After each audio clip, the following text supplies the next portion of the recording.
If you said to me, do you think that they could fake the moon landing today? I would say no. I would say no. People are going to be able to track it. It's very easy. They have satellites. They're going to know everything. But in 1969, the technology was so crude that when they first showed the Apollo 11 landing, they didn't even show a direct feed to the networks. So like if you're on CBS News, you don't get a direct feed. What you do is you point a camera at a projection screen. So that's why the film looks so shitty. The camera is pointed to a projection screen where you see the astronauts jumping around on the moon. And you see this weird, grainy, third generation image, right? And we did it, and we have never done it since. And we've always said we're going to do it. And no one's ever even come close. No one's ever even gone into deep space since 1972. We also haven't been trying. We haven't been trying. But we always talk about going back, including Herbert Walker Bush talked about going back. George W. talked about going back. They all talk about going back, but nobody ever gets anywhere. Well, I think that's because we lost the spirit and hunger for discovery. We didn't just lose that. We lost all the technology from the Saturn V rocket. They don't even have that anymore. In fact, they don't even have the original film.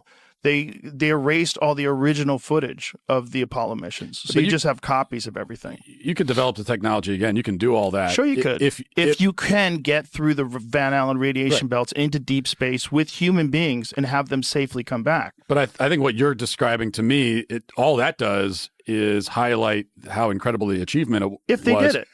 Right. If they did it. But I don't, well, here's the main point. There's no evidence, because saying that it was a hoax is an assertion of it's not you're not just denying an event, you're asserting a whole other event that you say happened instead. And there is evidence that we went to the moon. Now someone who's a skeptic might say it's not enough evidence or it's not good evidence. There's like evidence. There's eyewitness. There's people that went and came back and told us. There's footage. There's a lot. Okay. There is evidence. Okay, but there's no evidence of the hoax. Like no one has come and said, "Here's my affirmative evidence that this hoax happened." It's never happened. Apollo 11, I believe, when the booster took off on the moon, they were like, "Oh, we think it might be hollow," and it's it seems like actually the outer layer of the moon is less dense, or sorry, is more dense than lower layers, which pattern matches only to an excavation site. That's obviously in Earth. The lower you go, it's more dense, right? And so Apollo 12, they intentionally crashed the booster of the lunar vehicle onto the moon. They put seismometers there, and they said that it rang like a bell. This is all fact. You could look all of this stuff. It's super weird. It is really weird. I know you did an episode about that with Randall Carlson. The idea that the moon was somehow another place there to stabilize our atmosphere is so crazy. It is crazy. And then you obviously have to sort of think in probabilities all the way down. Lowest probability, craziest thing is Ingo Swann, who is another remote viewer in the Stargate program. He wrote a book called Penetration, where he's basically like abducted by this guy in a suit, like this kind of Men in Black style guy named Axelrod. And he is told to remote view the moon. And he remote views an alien base on the moon. And he says that he gets it. The whole thing goes crazy. I mean, the book is insane. It's like he then ends up in a supermarket and he says that he senses that this woman at the produce aisle is like an alien or something. But a lot of people from that Stargate program remote viewed, structures on the dark side of the moon and that sort of thing. So, well, but AJ from the Y Files was on, and he was the one that was telling us that there's photos, right, of the dark side of the moon, that someone had seen photos and was assuming that these would be released shortly, that there were structures. Wow, this is going to be the biggest news ever, and then it was never released. Are you talking about maybe Carl Wolf? Is that what it was? Who was taken to, this is all his claims, and he died in a freakish bike accident. What's your relationship with these things? What is the U.S. government's relationship with these things?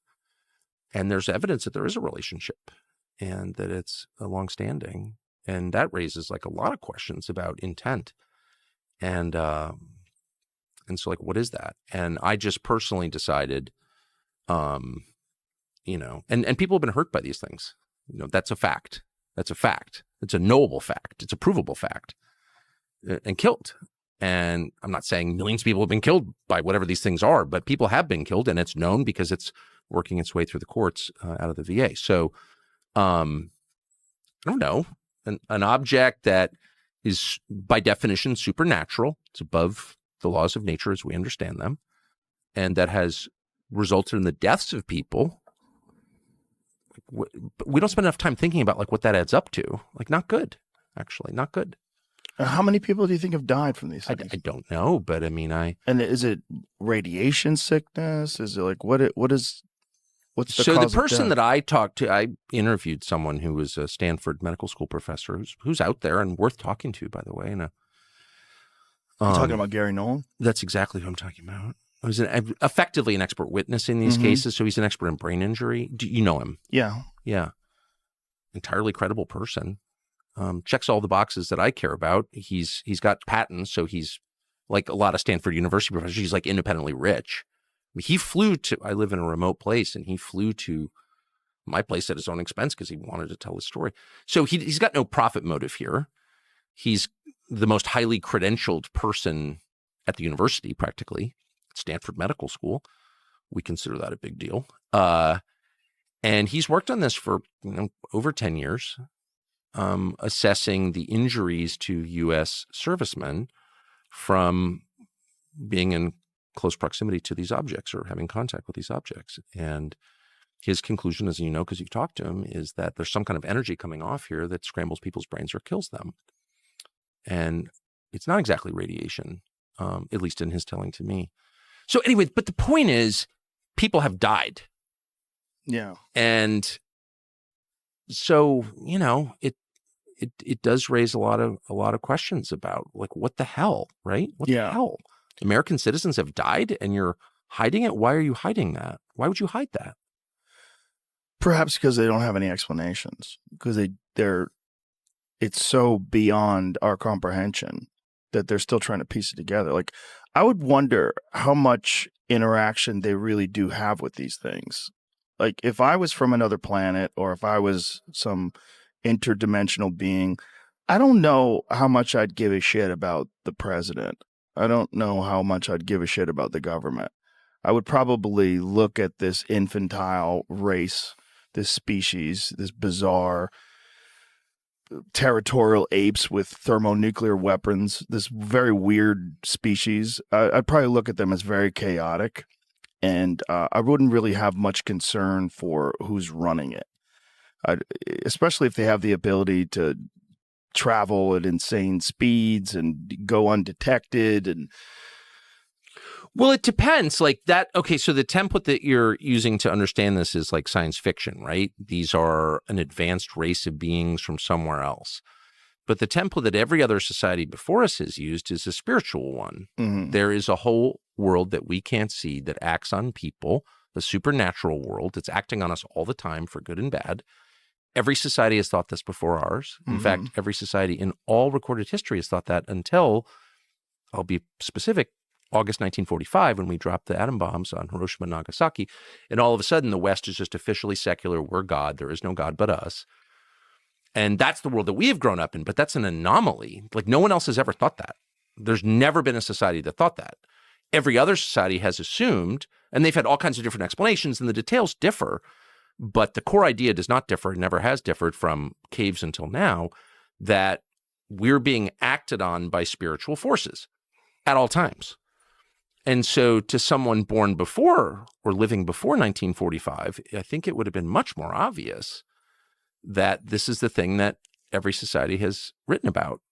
And in fact, that battle, that unseen battle around us, that spiritual battle, has like been the basis of every society, of every religion, not just Christianity. So like, it just, once you discard your very, very recent assumptions, relatively speaking, about how the world works, you're like, well, that kind of seems like the obvious explanation, right? I used to believe in the moon landing. You don't anymore? I had a joke in my act about it, that before COVID, I would have told you vaccines the most important invention in human history. And after COVID, I'm like, I don't think we went to the moon. Yeah, I know that was in your, but Yeah. you actually think that? I think there is a less than zero possibility that we did not go to the moon. I know. Why do you think we went to the moon? Because it's exactly what you just said about, well, there's a lot of reasons, but the main thing is what you just said about the Earth. The vastness of the conspiracy that would be required to fake that.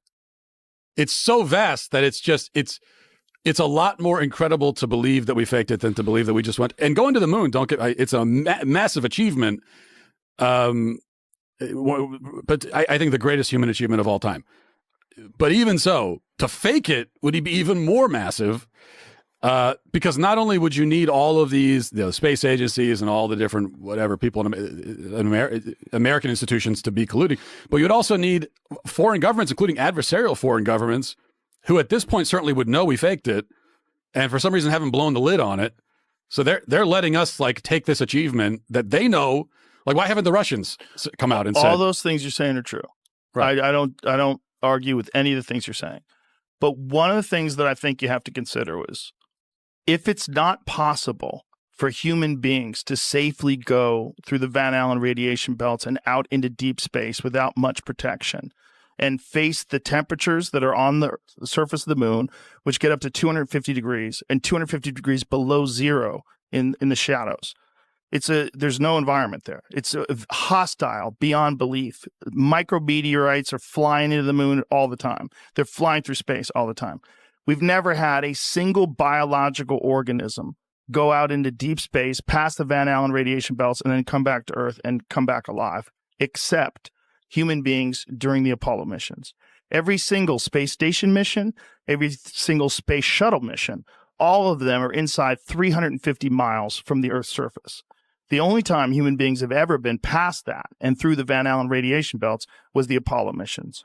And we were the only humans that were ever able to do that. The Russians never figured out how to do it. No one else figured out how to do it but the Apollo astronauts. And we did it 7 times, 6 successfully, from 1969 to 1972. In the 1990s, Fox had a show called Conspiracy Theory, Did We Go to the Moon? And they aired it on television in prime time. And they got me hook, line, and sinker.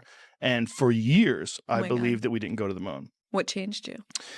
Mostly talking to Neil deGrasse Tyson, but also critical thinking. Also realizing that I was fully committed to that idea without really exploring the possibility whether that idea was incorrect. And that I had taken everything that I saw in that documentary, which is incredibly convincing, and with 100% confirmation bias, I only looked at that and I didn't look at all the contrary evidence. There's some fucked up stuff about the moon landing, unfortunately. And the fucked up stuff is mostly people that were involved in publicity that were doing stupid things with photographs. Like they had taken a picture of... I'm going into uncharted territory here, just so you know. Like, you're an expert on this. Yes. I've never gone into moon landing denialism, so I don't know about it. Was Buzz Aldrin... who was the guy that was Michael Collins? Michael Collins in Gemini 15. Jamie's like, I've heard this before. He's seen it many times. Pull out that photo. This is what I'm talking about. With the shadow? No. It has nothing to do with that. This is a photo that they put out as an official photograph of Michael Collins doing a spacewalk. But what it actually is a photo of them testing equipment, and they blacked out the background. So he's in this suit that they were doing with testing, and instead, because they really couldn't get good photos in space because no one's out there with him taking these pictures, right? So they lied. They faked it. This is it. So you see the one on the left, you see the real photograph. And this is him in a studio where they're working on him, or warehouse rather, or some sort of a testing environment, working on how to control these harnesses that you would use when you were on a spacewalk. Because that thing, propels him forward and back, and he's learning how to use it. What they did was they just blacked out the background and reversed it, and then they sold that as him actually being in space. So this is probably an overzealous publicist. And there's a bunch of these. There's a bunch of these when it comes to different backgrounds in areas of the moon that are many, many miles apart from each other. It shouldn't be the same background. And more likely than not, what you're dealing with is overzealous publicists, because photographs were incredibly difficult to get, I'm sure. Well, the moral of this story to me, thank God, first of all, that you're no longer a moon landing denier. But also the power of the media and the press. And like, you saw one documentary, right? It was a couple after I saw that. I saw quite a few. But that sent you down this rabbit hole. You could conceivably give people a bunch of nonsense and tell them about it, knowing that some of it is going to leak and it's going to make, and it won't be verified, and it's going to make this whole story seem even more ridiculous and make people less likely or reluctant to study it. Totally. And in his case, he says that he was in this, mountain base or whatever, where all of the world's nations were working together as part of some collegial UN style space program or whatever. So that to me might be a little, beyond the pale. And I'm glad you made that point, because that is ufology 101. And I've heard you be incredibly exhausted and frustrated at UFO disclosure. And I think that is the reasonable response. It is limited hangouts on limited hangouts. It's just, we're going to give you a little bit, but we're also going to sprinkle in some falsities and some bullshit. We're going to stigmatize it. And it kind of works because it creates this initiation path for recruiting. If there are any of these programs, it widens the surface area. It both conditions the populace, but also stigmatizes the thing and makes it seem like kind of a joke. And so I think if you are not viewing modern disclosure through that kind of hermeneutic lens of interpretation, and you're just taking it, accepting it, imbibing it wholeheartedly, prima facie, I think you are in trouble. Okay, so if they're spiritual beings, which I believe they are, it's a binary. They're either, you're on team good or team bad. You can assign any name to it you want, but what are these things? Are they good or bad? And I think some of them are bad. And if the U.S. government knows that, or the people within the U.S. government know that, then they're serving a bad force. Well, when you say spiritual, what makes you draw that conclusion that they're spiritual? What's the obvious? I mean, spiritual may be the wrong word. Supernatural. They're beyond nature as we understand it. I mean, obviously they are. I mean, just chart their physical behavior. It doesn't, it goes outside of what we understand about physics. No visible means of propulsion, coming at indescribable speed, hitting the ocean, continuing at speeds that are impossible undersea. I mean, in other words, if I take a 9mm round or 7.62 by 39 and shoot you at 50 yards underwater in a swimming pool, and it's even more intense in salt water because it's denser, you could catch the bullet if it even makes it to you, right? So if you have a craft, any object underwater that's traveling at 500 knots as measured by sonar, right there, you're challenging our understanding of physics. What is that? How can that be? So yeah, they've tracked that. They've tracked things going 500 knots under the sea. Yeah, really. Yeah, much faster than any object can actually go undersea. Yo, for sure. Oh yeah, there's a lot of stuff going on underwater, and a lot. And there's video of these things coming out of the sky into the water and also emerging from the water. Right. Yeah. So it's all so blurry, though. I don't think it's the that transmedium video. Yeah, I don't think some of it's that blurry. I think some of it's crystal clear. We just don't have access to it. Is that what you mean? Yeah. Just we haven't seen it. Correct. So they have some stuff. For sure. So, but there's just a lot going on underwater, and it's measured. And so whatever. I mean, these are all, again, this is the most obvious observable level of it. But then you just ask yourself, what is this actually? And, if there's been extensive knowledge of this for decades, maybe 80 years at least, if not going back to the 30s, 90 years, to what end? So there are two possible explanations, obvious explanations. The first is the one you often hear, which is this is so heavy that if the public were to know about it, it would be just disruptive. It'd be too scary. You don't want to scare people for no good reason. There's nothing we can do about it. And you also don't want to suggest that, the U.S. military isn't capable of protecting the country, the homeland. And it does suggest that. If you can't control these objects in your airspace, and that's known, if they can't, that's known, okay? Then that suggests a limit to the power of the U.S. military, and you don't want to tell people that because then they won't believe that they're safe. I get it. So the Apollo astronauts gave a moon rock to some foreign dignitary, and it turned out to be a piece of petrified wood.